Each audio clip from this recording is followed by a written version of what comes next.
Hi friends, ನಿಮ್ಮೆಲ್ಲರಿಗೂ ಕೂಡ ನಿಮ್ಮದೇ ಆಗಿರ್ತಕ್ಕಂಥ ಯೂಟ್ಯೂಬ್ ಚಾನಲ್ ಸ್ಟಡಿ ವಿತ್ ಪರಶುರಾಮ್ಗೆ ಸ್ವಾಗತ ಅಂತ ಹೇಳ್ತಾ 9ನೇ ತರಗತಿ ಸಮಾಜ ವಿಜ್ಞಾನ ದ್ವಿತೀಯ ಸಂಕಲನಾತ್ಮಕ ಪರೀಕ್ಷೆ ಮಾರ್ಚ್ 2026ಕ್ಕೆ DSCRT ಅವರು ಅಂಕಗಳ ಹಂಚಿಕೆ ಆಗಿರ್ಬೋದು ಒಂದು ಮಾದರಿ ಪ್ರಶ್ನೆ ಪತ್ರಿಕೆಯನ್ನು ಕೀ ಉತ್ತರದೊಂದಿಗೆ ಬಿಟ್ಟಿದ್ದಾರೆ. ಅದನ್ನು ನಿಮ್ಮ ಜೊತೆ ಶೇರ್ ಮಾಡ್ತಾ ಇದ್ದೀನಿ.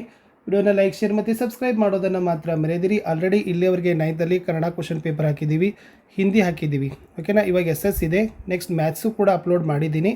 ಇವಾಗ ಇದಾದ ನಂತರ ಇಂಗ್ಲೀಷ್ ಬರ್ತಾ ಇದೆ, ಸೈನ್ಸ್ ಒಂದು ಬರಬೇಕು, ಹಿಂದಿ ಸೆಕೆಂಡ್ ಪಾರ್ಟ್ ಬರಬೇಕು, ಅದು ಕೂಡ ಶಾರ್ಟ್ಲಿ ಮಾಡಿ ಮತ್ತೆ ನಾವೇ ನಿಮಗೆ 2 ಸೆಟ್ ಕ್ವಶನ್ ಪೇಪರ್ನ ಕೊಡ್ತೀವಿ ನಿಮ್ಮ ಎಕ್ಸಾಮ್ಗೆ ಬರ್ತಕ್ಕಂಥ ಪ್ರಶ್ನೆಗಳೇ.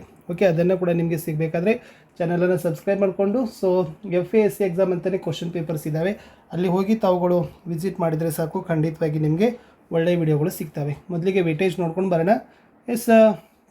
ಪಾಶ್ಚಾತ್ಯ ಧರ್ಮಗಳು ಪಾಠದಲ್ಲಿ 3 ಅಂಕದ 1, 6ರಿಂದ 14ನೇ ಶತಮಾನದ ಭಾರತ 1 ಅಂಕದ 1, 2 ಅಂಕದ 1 ಪ್ರಶ್ನೆ. ಭಾರತದ ಮತ ಪ್ರವರ್ತಕರು 3 ಅಂಕದ 1, ವಿಜಯನಗರ ಸಾಮ್ರಾಜ್ಯ ಮತ್ತು ಬಹಮನಿ ರಾಜ್ಯ 4 ಅಂಕದ 1, ಅಹೋಮ ರಾಜಮನೆತನ ಮೊಘಲರು ಮತ್ತು ಮರಾಠರು 1 ಅಂಕದ 1 ಪ್ರಶ್ನೆ 3 ಅಂಕದ 1, ಭಕ್ತಿಪಂಥ 2 ಅಂಕದ 1, ಯುರೋಪ್ ಮಧ್ಯಯುಗ ಮತ್ತು ಆಧುನಿಕ ಯುಗ 4 ಅಂಕದ 1 ಪ್ರಶ್ನೆ, ಕ್ರಾಂತಿ ರಾಷ್ಟ್ರಪ್ರಭುತ್ವಗಳ ಉದಯ 1 ಅಂಕದ 2 ಪ್ರಶ್ನೆ. ರಾಜ್ಯಶಾಸ್ತ್ರದಲ್ಲಿ ನೋಡಿ 4 ಅಂಕದ 1 ಪ್ರಶ್ನೆ, ಕೇಂದ್ರ ಸರ್ಕಾರ ರಾಜ್ಯ ಸರ್ಕಾರ 2 ಅಂಕದ 1, ನ್ಯಾಯಾಂಗಕ್ಕೆ ಪಾಠ ತೆಗೆದುಕೊಂಡಿಲ್ಲ, ಓಕೆ ಕ್ಯಾನ್ಸಲ್ ಅಂತ ಹಾಕಿದ್ದಾರೆ. ಇನ್ನು ಚುನಾವಣಾ ವ್ಯವಸ್ಥೆ 3 ಅಂಕದ 1, ದೇಶದ ರಕ್ಷಣೆ 1 ಅಂಕದ 1, ರಾಷ್ಟ್ರೀಯ ಭಾವೈಕ್ಯ ಅಂತಾರಾಷ್ಟ್ರೀಯ ಸಂಬಂಧಗಳ ಅಧ್ಯಯನದಲ್ಲಿ ಕೇವಲ 1 ಅಂಕದ ಪ್ರಶ್ನೆಯನ್ನು ಕೇಳಿರೋದು. ಸಮಾಜಶಾಸ್ತ್ರಕ್ಕೆ ಬರೋಣ. ಕುಟುಂಬ ಪಾಠದಲ್ಲಿ 3 ಅಂಕದ 1 ಪ್ರಶ್ನೆ ಬರ್ತಾ ಇದೆ. ಸಾಮಾಜಿಕರಣ ಮತ್ತು ಕುಟುಂಬದ ಸಂಬಂಧಗಳಲ್ಲಿ 1 ಅಂಕದ 1, 2 ಅಂಕದ 1. ಇನ್ನು ಸಮುದಾಯದಲ್ಲಿ 1 ಅಂಕದ 2 ಪ್ರಶ್ನೆಗಳು ನಿಮಗೆ ಏನು ಮಾಡ್ತಾ ಇದ್ದಾರಪ್ಪ ಅಂದರೆ ಕೇಳ್ತಾ ಇದ್ದಾರೆ, ಓಕೆನಾ. ಇನ್ನು ಭೂಗೋಳಶಾಸ್ತ್ರ, ನಮ್ಮ ರಾಜ್ಯ ಕರ್ನಾಟಕ ಪ್ರಾಕೃತಿಕ ವಿಭಾಗಗಳಲ್ಲಿ 1 ಅಂಕದ 1 ಪ್ರಶ್ನೆ, ನಕ್ಷೆಯಲ್ಲಿ ಗುರುತಿಸಲಿಕ್ಕೆ 2 ಪ್ರಶ್ನೆ. ಕರ್ನಾಟಕ ಪ್ರಾಕೃತಿಕ ವೈವಿಧ್ಯ 3 ಅಂಕದ 1 ಪ್ರಶ್ನೆ, ನಕ್ಷೆಯಲ್ಲಿ ಸ್ಥಳ ಗುರುತಿಸಲಿಕ್ಕೆ 1 ಪ್ರಶ್ನೆ. ಭಾರತದ ಜಲಸಂಪನ್ಮೂಲಗಳಲ್ಲಿ 1 ಅಂಕದ 1 ಪ್ರಶ್ನೆ, ಸ್ಥಳ ಗುರುತಿಸಲಿಕ್ಕೆ 2 ಸ್ಥಳಗಳನ್ನು ಕೇಳ್ತಾರೆ ಇದೇ ಪಾಠದಿಂದ. ಕರ್ನಾಟಕದ ಭೂಸಂಪತ್ತು 1 ಅಂಕದ 1 ಪ್ರಶ್ನೆ, ಖನಿಜ ಸಂಪನ್ಮೂಲ 2 ಅಂಕದ 1 ಪ್ರಶ್ನೆ, ಸಾರಿಗೆ ವ್ಯವಸ್ಥೆ 3 ಅಂಕದ 1 ಪ್ರಶ್ನೆ, ಕೈಗಾರಿಕೆ 4 ಅಂಕದ 1 ಪ್ರಶ್ನೆ, ಪ್ರವಾಸಿ ಕೇಂದ್ರಗಳು 2 ಅಂಕದ 1 ಪ್ರಶ್ನೆ. ಅರ್ಥಶಾಸ್ತ್ರಕ್ಕೆ ಬರ್ತೀನಿ. ಆರ್ಥಿಕ ರಚನೆ ಪಾಠದಿಂದ 1 ಅಂಕದ 1, ಭಾರತದ ಅರ್ಥವ್ಯವಸ್ಥೆ ವಲಯಗಳು 2 ಅಂಕದ 1, ಶ್ರಮ ಮತ್ತು ಸಾಲ 1 ಅಂಕದ 1, ಶ್ರಮ ಮತ್ತು ಉದ್ಯೋಗ 3 ಅಂಕದ 1 ಪ್ರಶ್ನೆ. ವ್ಯವಹಾರ ಅಧ್ಯಯನದಲ್ಲಿ 1 ಅಂಕದ 1, 3 ಅಂಕದ 1, 4 ಅಂಕ ಟೋಟಲಿ. ಮಾರುಕಟ್ಟೆ ನಿರ್ವಹಣೆ 1 ಅಂಕದ 1, 2 ಅಂಕದ 1. ಸೊ ಇಷ್ಟು ವೇಟೇಜನ್ನು ಬರ್ಕೊಡ್ರಿ. ಸೊ ಅದನ್ನು ನೀವು ಪ್ರಿಪೇರ್ ಮಾಡಿರಿ. ಇದು ಬೋರ್ಡ್ ಅವರು ಬಿಟ್ಟಿರ್ತಕ್ಕಂಥ ಕ್ವಶನ್ ಪೇಪರ್ ಇದೆ, ವಿತ್ ಕೀ ಆನ್ಸರ್ನ ನಾನು ನಿಮಗೆ ಶೇರ್ ಮಾಡ್ತಾ ಇದ್ದೀನಿ. ಫಸ್ಟ್ 8 ಮಲ್ಟಿಪಲ್ ಚಾಯ್ಸ್ ಕ್ವಶನ್ ಇರ್ತಾವೆ. ಮೊದಲ ಪ್ರಶ್ನೆ, ಅಹೋಮ ರಾಜವಂಶದ ಸ್ಥಾಪಕ ಕೇಳಿದರು, Sukapha is the right answer. ರಕ್ತ ಮತ್ತು ಉಕ್ಕಿನ ತತ್ವವನ್ನು ಪ್ರತಿಪಾದಿಸಿದವರು ಯಾರು ಅಂತ ಕೇಳಿದ್ದಾರೆ, so Bismarck is the right answer. ನೌಕಾಪಡೆಯ ಮುಖ್ಯಸ್ಥರನ್ನ ಏನಂತ ಕರಿತೀರಿ, ಅಡ್ಮಿರಲ್ ಅಂತ ಕರಿತೀವಿ, ಓಕೆ. ಇನ್ನು ಭಾರತೀಯ ಸಮಾಜದ ಆಧಾರ ಸ್ತಂಭ ಅಂತ ಯಾವ ಸಮುದಾಯಕ್ಕೆ ಕರಿತೀರಿ, ಗ್ರಾಮ ಸಮುದಾಯ. ಕರ್ನಾಟಕದ ಪ್ರಾಚೀನ ನೀರಾವರಿಯ ವಿಧಾನ ಯಾವುದಾಗಿರ್ತದೆ, ಅದು ಬಾವಿ ನೀರಾವರಿ. 6th ಒನ್, ಇತ್ತೀಚಿನ ದಿನಗಳಲ್ಲಿ ಜನರು ರಾಗಿಯನ್ನು ಹೆಚ್ಚಾಗಿ ಬಳಕೆ ಮಾಡ್ತಿದ್ದಾರೆ, ಏಕೆ ಅಂತ ಕೇಳಿದರೆ ಉತ್ತಮ ಪೋಷಕಾಂಶ ಹೊಂದಿದೆ ಅಂತಕ್ಕಂಥ ಆಯ್ಕೆ. ಇನ್ನು ಭಾರತೀಯ ರಿಸರ್ವ್ ಬ್ಯಾಂಕ್ ರಾಷ್ಟ್ರೀಕರಣಗೊಂಡ ವರ್ಷ ಕೇಳಿದರು, 1949 ಇಸ್ ದ ರೈಟ್ ಆನ್ಸರ್. ಇನ್ನು 1 ಕೋಟಿಗಿಂತ ಕಡಿಮೆ ಮೌಲ್ಯದ ದೂರುಗಳನ್ನು ಸಂಗ್ರಹಿಸ್ತಕ್ಕಂಥ ಸ್ವೀಕಾರ ಮಾಡ್ತಕ್ಕಂಥ ಗ್ರಾಹಕ ವೇದಿಕೆಗೆ ಏನಂತ ಕರಿತೀರಿ, ಜಿಲ್ಲಾ ಆಯೋಗ ಅಂತಲೇ ಕರೆಯೋದು. 1 ಮಾರ್ಕರ್ ಕ್ವಶನ್, ಮೌಂಟ್ ಅಬು ಬಳಿ ಮೊಹಮ್ಮದ್ ಗೋರಿಯನ್ನು ಸೋಲಿಸಿದ ರಾಜ ಯಾರು, ಮೂಲ್ರಾಜ್. 2, ರಾಷ್ಟ್ರೀಯ ಭಾವೈಕ್ಯತೆ ಎಂದರೇನು ಅಂತಕ್ಕಂಥ ಪ್ರಶ್ನೆ ಇತ್ತು. ಒಂದು ರಾಷ್ಟ್ರದ ಜನರು ತಾವೆಲ್ಲ ಒಂದು ಎನ್ನುವ ಮನೋಭಾವನೆ ಹೊಂದಿರೋದನ್ನೇ ನಾವೇನಂತೀವಪ್ಪ ಅಂತಂದರೆ ರಾಷ್ಟ್ರೀಯ ಭಾವೈಕ್ಯತೆ ಅಂತಲೇ ಕರೆಯೋದು. ಮಲೆನಾಡು ಪ್ರದೇಶವು ಜೀವಿ ವೈವಿಧ್ಯತಾ ವಲಯವೊಂದು ಗುರುತಿಸಲ್ಪಟ್ಟಿದೆ, ಏಕೆ ಅಂತ ಇದೆ. ಇಲ್ಲಿ ಸುಮಾರು 80,000ಕ್ಕೂ ಅಧಿಕ ಸಸ್ಯ ಹಾಗೂ ಪ್ರಾಣಿ ವೈವಿಧ್ಯವಿದೆ ಅನ್ನೋದನ್ನು ಬರೆದ್ರೆ ಸಾಕು. ಕೈಗಾರಿಕಾ ಕ್ರಾಂತಿಯಿಂದ ಉದಯವಾದ ವರ್ಗ ಯಾವುದು, ಬಂಡವಾಳಶಾಹಿ ವರ್ಗ. ಇನ್ನು ನಿರ್ವಹಣೆ ಎಂಬುದು ಬೇರೆಯವರಿಂದ ಕೆಲಸ ಮಾಡಿಸೋ ಒಂದು ಕಲೆ. ಈ ಹೇಳಿಕೆಯನ್ನು ಯಾರು ಕೊಟ್ಟಿದ್ದಾರೆ, JN ಹೆನ್ಸ್. ಶ್ರಮ ವಿಭಜನೆ ಅಂದರೆ ಏನು, ಕೆಲಸವನ್ನು ಹಂಚಿಕೊಂಡು ನಿರ್ವಹಿಸೋದಕ್ಕೆ ಶ್ರಮ ವಿಭಜನೆ ಅಂತಲೇ ಕರೆಯೋದು. ಇನ್ನು ಕೈಗಾರೀಕರಣ ಯಾವುದನ್ನು ಸೂಚಿಸ್ತದೆ ಅಂತ ಕೇಳಿದ್ದಾರೆ.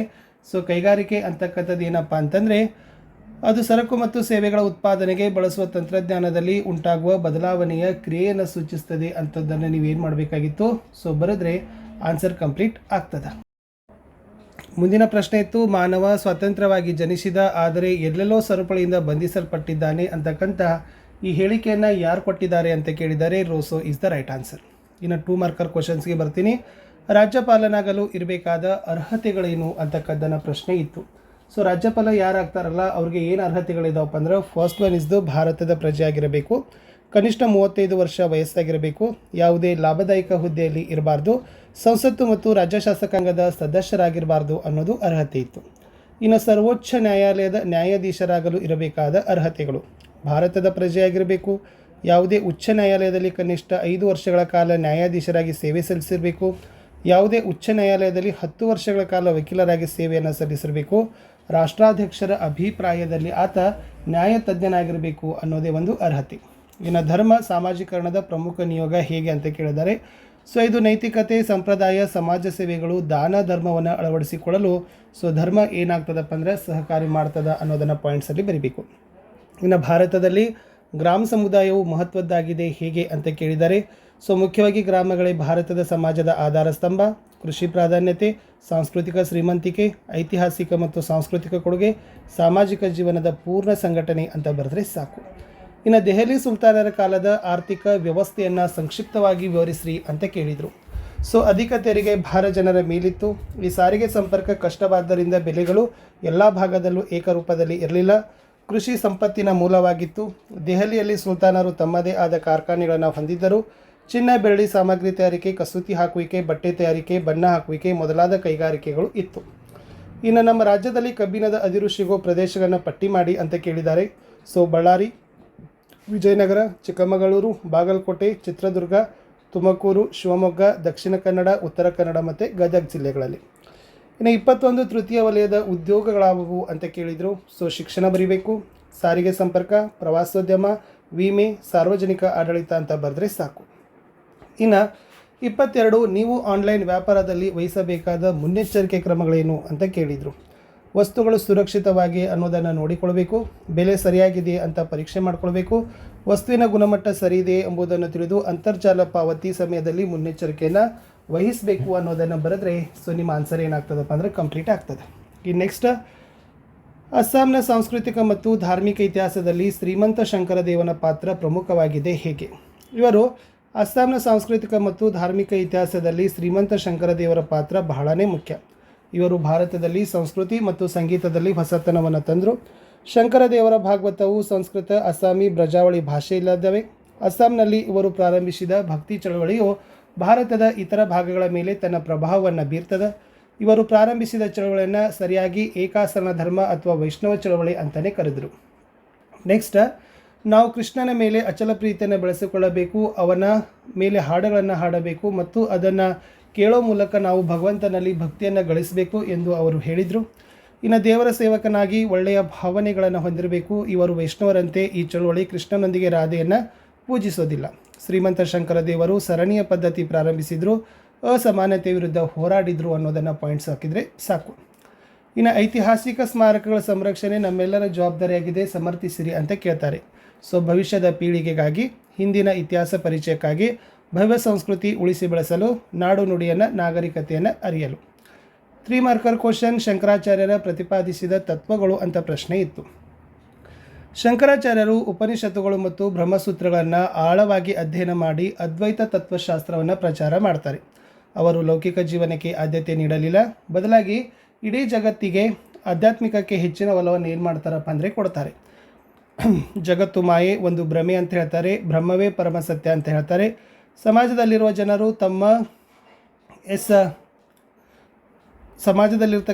ತಮ್ಮ ಆಂತರಿಕ ಆತ್ಮವನ್ನು ಅರಿತುಕೊಳ್ಳದೆ ಬಾಹ್ಯ ಪ್ರಪಂಚದಲ್ಲಿ ದೇವರನ್ನು ಹುಡುಕ್ತಾರೆ.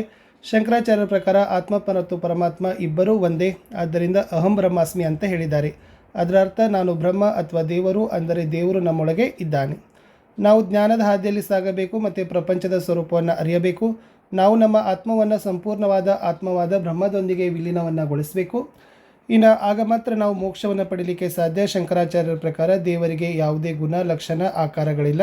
ದೇವರು ಅಂತಿಮ ಸತ್ಯ ಅನ್ನೋದನ್ನು ಏನು ಮಾಡಿದಾರಪ್ಪ ಅಂದರೆ ಹೇಳಿದ್ದಾರೆ. ಇನ್ನು ಬಸವಣ್ಣನವರು ಮಾಡಿದ ಕಲ್ಯಾಣ ಕಾರ್ಯಗಳನ್ನು ಕೇಳಿದರು.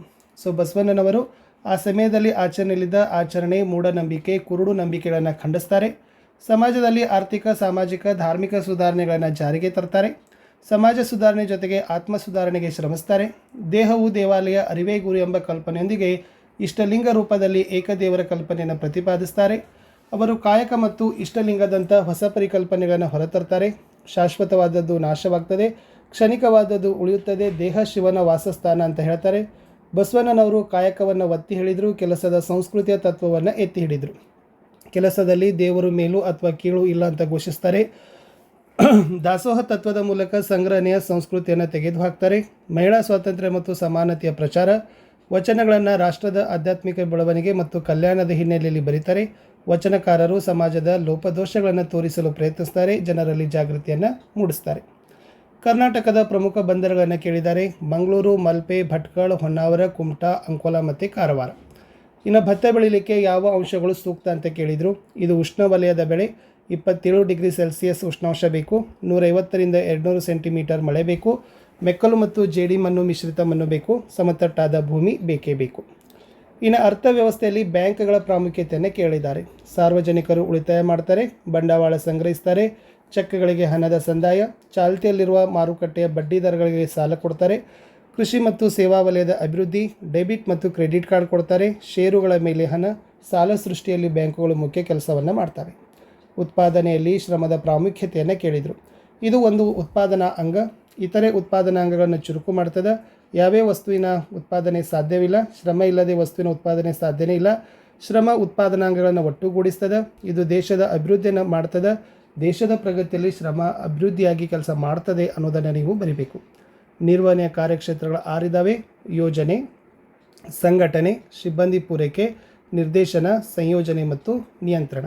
ಇನ್ನು ಮಾರುಕಟ್ಟೆ ಕಾರ್ಯಗಳನ್ನು ಕೇಳಿದರು. ಅದು ಮುಖ್ಯವಾಗಿ ಖರೀದಿ ಜೋಡಣೆ, ಮಾರಾಟ ವಿಕ್ರಯ, ಸಾಗಾಣಿಕೆ, ಶೇಖರಣೆ ಮತ್ತು ಉಗ್ರಾಣ, ಮಾರುಕಟ್ಟೆ ಸಂಶೋಧನೆ, ಸೃಷ್ಟೀಕರಣ, ವರ್ಗೀಕರಣ, ಮುದ್ರೆ ಮಾಡೋದು ಮತ್ತು ನಷ್ಟದ ಭರಿಸುವಿಕೆ ಅಂತ ಇತ್ತು. ಇನ್ನು ಮರಾಠ ಸಾಮ್ರಾಜ್ಯದ ಸ್ಥಾಪನೆ ಭಾರತೀಯ ಇತಿಹಾಸದಲ್ಲಿ ಹೊಸ ಅಧ್ಯಾಯವನ್ನು ತೆರೆಯಿತು ಹೇಗೆ ಅಂತ ಕೇಳಿದರು. ಇವರು ರಾಷ್ಟ್ರದ ಸಮಗ್ರತೆಯನ್ನು ರಕ್ಷಿಸಲು ಮತ್ತು ಬಾಹ್ಯ ಆಕ್ರಮಣದಿಂದ ರಕ್ಷಿಸಲು ಮರಾಠರು ಮೊಘಲರೊಂದಿಗೆ ಹೋರಾಡ್ತಾರೆ. ಶಿವಾಜಿ ಮರಾಠ ರಾಜ್ಯದಲ್ಲಿ ಅತ್ಯಂತ ಪ್ರಸಿದ್ಧರಾಗಿದ್ದರು. ಅವರು ರಾಜ್ಯವನ್ನು ವಿಸ್ತರಿಸಲು ಮಾತ್ರವಲ್ಲದೆ ಉತ್ತಮ ಆಡಳಿತವನ್ನು ನೀಡಿದರು. ಮಹಾರಾಷ್ಟ್ರದ ಪ್ರಸಿದ್ಧ ಸಂತರ ಬೋಧನೆಗಳು ಹಿಂದೂ ಧರ್ಮದ ರಕ್ಷಣೆ ಮತ್ತು ಮರಾಠ ಸಾಮ್ರಾಜ್ಯದ ಸ್ಥಾಪನೆ ಮೇಲೆ ಪ್ರಭಾವವನ್ನು ಬೀರಿತು. ಭಾರತದ ಚುನಾವಣಾ ಪ್ರಕ್ರಿಯೆ ಹಲವು ಹಂತಗಳಿಂದ ಕೂಡಿದೆ. ಸ್ಪಷ್ಟೀಕರಿಸಿ. ಚುನಾವಣಾ ಅಧಿಸೂಚನೆ, ಅಭ್ಯರ್ಥಿಗಳ ಉಮೇದುವಾರಿಕೆ, ನಾಮಪತ್ರ ಪರಿಶೀಲನೆ, ನಾಮಪತ್ರ ಹಿಂಪಡೆಯುವಿಕೆ, ಚುನಾವಣಾ ಪ್ರಚಾರ, ಮತದಾನದ ದಿನ, ಮತಗಳ ಎಣಿಕೆ. ನೆಕ್ಸ್ಟ್, ಇತ್ತೀಚಿನ ದಿನಗಳಲ್ಲಿ ಮಣ್ಣಿನ ಸವಕಳಿಯಿಂದಾಗಿ ಭೂಮಿಯ ಫಲವತ್ತತೆ ಕ್ಷೀಣಿಸುತ್ತದೆ. ನೀನೊಬ್ಬ ರೈತನಾದರೆ ಅದನ್ನು ನಿಯಂತ್ರಿಸಲಿ ನೀನೇನು ಮಾಡ್ತೀಯ ಅಂತ ಕೇಳಿದರು. ಅಡ್ಡಬದು ನಿರ್ಮಾಣ, ವೈಜ್ಞಾನಿಕ ಬೇಸಾಯ ಅನುಸರಣೆ, ಅನುಕರಣೆ, ಪರ್ಯಾಯ ಬೆಳೆ ಅನುಸರಣೆ, ಮಣ್ಣಿನ ಪರೀಕ್ಷೆ, ಹನಿ ಮತ್ತು ತುಂತುರು ನೀರಾವರಿಯನ್ನು ಅನುಸಾರ ಮಾಡೋದು. ಇನ್ನು ಯೇಸು ಕ್ರಿಸ್ತನ ಬೋಧನೆಗಳನ್ನು ಕೇಳಿದರು. ದೇವರು ಒಬ್ಬನೇ, ದಯಾಮಯನಾದ ದೇವರು ಸರ್ವರಾಶಿಗಳ ತಂದೆ. ಪ್ರತಿಯೊಬ್ಬರಲ್ಲೂ ಸಹೋದರತ್ವ ಭಾವ ಇರಬೇಕು. ನಾವು ಕಷ್ಟದಲ್ಲಿದ್ದವರನ್ನು ಪ್ರೀತಿಸಿದರೆ ದೇವರು ಪ್ರೀತಿಸಿದಂತೆ. ಪರರಿಂದ ಯಾವುದೇ ನಿರೀಕ್ಷೆ ಇಲ್ಲದೆ ಇತರರಿಗೆ ಸೇವೆ ಸಲ್ಲಿಸಬೇಕು. ಮಾನವ ಸೇವೆ ದೇವರ ಸೇವೆಗೆ ಸಮಾನ. ಮಾನವ ತನ್ನ ತಪ್ಪುಗಳಿಗಾಗಿ ಪಶ್ಚಾತ್ತಾಪ ಪಟ್ಟರೆ ದೇವರು ಅವನನ್ನು ಕ್ಷಮಿಸ್ತಾನೆ. ನಿನ್ನ ಶತ್ರುವನ್ನು ಪ್ರೀತಿಸಿ, ನಿಮಗೆ ಹಾನಿ ಮಾಡಲು ಪ್ರಯತ್ನಿಸುವ ಜನರಿಗೆ ಒಳ್ಳೆಯದನ್ನೇ ಮಾಡಿ. ಇನ್ನು ಅವಿಭಕ್ತ ಕುಟುಂಬದ ಲಕ್ಷಣಗಳು ಅಂತ ಕೇಳಿದ್ದಾರೆ. ದೊಡ್ಡ ಗಾತ್ರ, ಆಸ್ತಿಯ ಮಾಲೀಕತ್ವ, ಒಂದೇ ಛಾವಣಿ, ಒಂದೇ ಅಡುಗೆ ಮನೆ, ಒಂದೇ ಧರ್ಮ, ಸ್ವಯಂಪೂರ್ಣ ಘಟಕ, ಹಿರಿಯ ಸದಸ್ಯರು ನಿರ್ಧಾರವನ್ನು ಮಾಡ್ತಾರೆ. ಇನ್ನು 4 ಮಾರ್ಕರಲ್ಲಿ ಕೈಗಾರಿಕಾ ಕ್ರಾಂತಿಯ ಪರಿಣಾಮಗಳು ಅಂತ ಕೇಳಿದರು. ಇದು ಮುಖ್ಯವಾಗಿ ಯಂತ್ರಗಳ ಬೇಡಿಕೆ ಹೆಚ್ಚು ಮಾಡ್ತದೆ. ಆರ್ಥಿಕ ಮತ್ತು ಸಾಮಾಜಿಕ ಕ್ಷೇತ್ರದಲ್ಲಿ ಬದಲಾವಣೆ ಆಗ್ತದೆ. ಹೊಸ ಕಾರ್ಖಾನೆಗಳ ಸ್ಥಾಪನೆ, ಆಮೇಲೆ ಜೀವನಾವಶ್ಯಕ ವಸ್ತುಗಳು ಕಡಿಮೆ ಬೆಲೆಗೆ ಸಿಗ್ತವೆ. ಬೃಹತ್ ಕೈಗಾರಿಕೆಗಳ ಪೈಪೋಟಿ ಆಗ್ತದೆ. ಶ್ರೀಮಂತರು ಶ್ರೀಮಂತರಾಗ್ತಾರೆ, ಬಡವರು ಬಡವರಾಗಿ ಉಳಿತಾರೆ. ಜನರು ಹಳ್ಳಿಗಳಿಂದ ಪಟ್ಟಣಕ್ಕೆ ವಲಸೆ ಹೋಗ್ತಾರೆ. ಬಂಡವಾಳಶಾಹಿ ವರ್ಗ ಹುಟ್ಟಿಕೊಳ್ತದೆ. ಮಾಲೀಕರು ಮತ್ತು ಕಾರ್ಮಿಕರ ನಡುವೆ ವರ್ಗ ಸಂಘರ್ಷ ಆಗ್ತದೆ ಅಂತ ಬರಿಬೇಕು. ಇನ್ನು ಧಾರ್ಮಿಕ ಸುಧಾರಣೆಗೆ ಕಾರಣಗಳು ಅಂತ ಕೇಳಿದ್ದಾರೆ. ಕ್ರೈಸ್ತ ಸನ್ಯಾಸಿಗಳು ಮತ್ತು ಪೋಪರ ಭೋಗ ಜೀವನ ಮತ್ತು ರಾಜಕೀಯ ಆಸಕ್ತಿ, ಪಾಪಕ್ಷಮೆಯ ಹೆಸರಿನಲ್ಲಿ ಚರ್ಚ್ನ ಭ್ರಷ್ಟಾಚಾರ, ಅರಮನೆ ಮತ್ತು ಚರ್ಚ್ ನಡುವಿನ ಅಧಿಕಾರಕ್ಕೆ ತಿಕ್ಕಾಟ, ವೈಜ್ಞಾನಿಕ ದೃಷ್ಟಿಕೋನದ ಉದಯ, ಮೂಲ ಹಿಬ್ರೂ ಭಾಷೆಯಿಂದ ಬೈಬಲನ್ನು ಇತರೆ ಭಾಷೆಗಳಿಗೆ ಭಾಷಾಂತರಿಸಿದ್ದು ಚರ್ಚ್ ವಿರೋಧಿಸ್ತದೆ, ಹೊಸ ರಾಷ್ಟ್ರೀಯ ಪ್ರಭುತ್ವಗಳ ಉದಯ ಮತ್ತು ಧರ್ಮಾಭಿಮಾನಕ್ಕಿಂತ ರಾಷ್ಟ್ರಾಭಿಮಾನ ದೊಡ್ಡದು ಎಂಬ ತಿಳುವಳಿಕೆ. ಇನ್ನು ಕೈಗಾರಿಕೆಗಳು ದೇಶದ ಆರ್ಥಿಕ ಅಭಿವೃದ್ಧಿಗೆ ಮಹತ್ವದ ಕೊಡುಗೆ ನೀಡಿದ್ದಾವೆ ಹೇಗೆ? ಉದ್ಯೋಗದ ವೃದ್ಧಿ, ಕಚ್ಚಾ ವಸ್ತುಗಳ ಸದ್ಬಳಕೆ, ಕೃಷಿಗೆ ಪೂರೈಕೆ, ವಿದೇಶಿ ವಿನಿಮಯ, ಸಂಪನ್ಮೂಲದ ಸದ್ಬಳಕೆ, ಮಾರುಕಟ್ಟೆ ಅಭಿವೃದ್ಧಿ, ದೇಶದ ರಕ್ಷಣೆ. ಕೈಗಾರಿಕೆಗಳ ಸ್ಥಾನೀಕರಣದ ಮೇಲೆ ಪ್ರಭಾವ ಬೀರುವ ಅಂಶಗಳು. ಸೊ ಅದರಲ್ಲಿ ಬರೀಬೇಕು ಸೂಕ್ತ ವಾಯುಗುಣ, ನೀರಿನ ಪೂರೈಕೆ, ಸಾರಿಗೆ ವ್ಯವಸ್ಥೆ, ಕಾರ್ಮಿಕರ ಲಭ್ಯತೆ, ವಿಶಾಲ ಮಾರುಕಟ್ಟೆ, ತಂತ್ರಜ್ಞಾನ ಮತ್ತು ಕಚ್ಚಾ ವಸ್ತುಗಳ ಲಭ್ಯತೆ. ವಿಜಯನಗರ ಸಾಮ್ರಾಜ್ಯದ ಆರ್ಥಿಕ ವ್ಯವಸ್ಥೆ ಸಮೃದ್ಧವಾಗಿತ್ತು ಹೇಗೆ ಅಂತ ಕೇಳಿದರು. ಸೊ ಭೂ ಕಂದಾಯ ಇವರ ಮುಖ್ಯ ಆದಾಯವಾಗಿತ್ತು. ವೃತ್ತಿ ತೆರಿಗೆ, ಮನೆ ತೆರಿಗೆ, ದಾರಿ ಸುಂಕ, ವಾಣಿಜ್ಯ ತೆರಿಗೆ, ಆಮದು ರಫ್ತು ತೆರಿಗೆಗಳನ್ನು ಹಾಕಿದರು. ಕೈಗಾರಿಕೆ ಮತ್ತು ವಾಣಿಜ್ಯದಲ್ಲಿ ಪ್ರಗತಿ. ಮೆಣಸು, ಲವಂಗ, ಏಲಕ್ಕಿ ಇವುಗಳನ್ನು ರಫ್ತು ಮಾಡ್ತಿದ್ರು. ಬಟ್ಟೆ ನೇಯ್ಗೆ ಮುಖ್ಯ ಕೈಗಾರಿಕೆ ಇತ್ತು. ಚಿನ್ನದ ವರಹ, ಗದ್ಯಾನ, ಪಕೋಡ, ಬೆಳ್ಳಿಯ ತಾರ, ತಾಮ್ರದ ಪನ್ನ ನಾಣ್ಯಗಳಿದ್ದವು. ಭಟ್ಕಳ, ಹೊನ್ನಾವರ, ಮಂಗಳೂರು ಮುಖ್ಯ ಬಂದರುಗಳು. ವಿದೇಶಿ ವ್ಯಾಪಾರವನ್ನು ಮಾಡ್ತಾ ಇದ್ರು ಅಂತ ಬರೆದ್ರೆ ಸಾಕು. ಇನ್ನು ಸಂವಿಧಾನದ ಲಕ್ಷಣಗಳನ್ನು ಕೇಳಿದರೆ, ಸೊ ವೆರಿ ಇಂಪಾರ್ಟೆಂಟ್, ಲಿಖಿತ ಮತ್ತು ಬೃಹತ್ ಸಂವಿಧಾನ, ಭಾಗಶಃ ನಮ್ಯ ಮತ್ತು ಅನಮ್ಯ ಸಂವಿಧಾನ. ಇನ್ನು ಸಂಸದೀಯ ಸರ್ಕಾರದ ಪದ್ಧತಿ, ಗಣತಂತ್ರದ ವ್ಯವಸ್ಥೆ, ಒಕ್ಕೂಟದ ವ್ಯವಸ್ಥೆ, ಮೂಲಭೂತ ಹಕ್ಕು, ಮೂಲಭೂತ ಕರ್ತವ್ಯ, ರಾಜ್ಯ ನೀತಿ, ನಿರ್ದೇಶಕ ತತ್ವ, ಸ್ವತಂತ್ರ ಮತ್ತು ಏಕೀಕೃತ ನ್ಯಾಯಾಂಗ, ಸಾರ್ವತ್ರಿಕ ವಯಸ್ಕರ ಮತದಾನ ಪದ್ಧತಿ, ದ್ವಿಸದನ ಶಾಸಕಾಂಗ ಅನ್ನೋದು ಸಂವಿಧಾನದ ಲಕ್ಷಣಗಳು. ಇನ್ನು ಕರ್ನಾಟಕದ ಮ್ಯಾಪಲ್ಲಿ ಗುರುತಿಸಬೇಕಾಗಿತ್ತು. ಇಲ್ಲಿ ಔರಾದ್, ನವಮಂಗಳೂರು, ಕೆನರಾ, ಕರಾವಳಿ, ಆಮೇಲೆ ಶಿವನ ಸಮುದ್ರ, ಬೆಳಗಾವಿ, ಭದ್ರಾವತಿ, ಕರ್ನಾಟಕದ ಮ್ಯಾಂಚೆಸ್ಟರ್ ಮತ್ತು ಸಿಲಿಕಾನ್ ಕಣಿವೆ. ಈ ಕಡೆ ಇರೋದು ತುಂಗಭದ್ರಾ ನದಿ ಇದೆ, ಮಹಾತ್ಮ ಗಾಂಧಿ ಜಲವಿದ್ಯುತ್ತಾಗಾರ, ನೆಕ್ಸ್ಟ್ ತಲಕಾವೇರಿ, ಶಿವನ ಸಮುದ್ರ, ಕಾರವಾರ, ಹೊನ್ನಾವರ, ಕುಂದಾಪುರ, ಮಲ್ಪೆ, ನವಮಂಗಳೂರು. ಇಷ್ಟು ಗುರುತಿಸಿದರೆ 5 ಮಾರ್ಕ್ಸ್ ಆರಾಮಾಗಿ ನಿಮಗೆ ಸಿಗ್ತದೆ.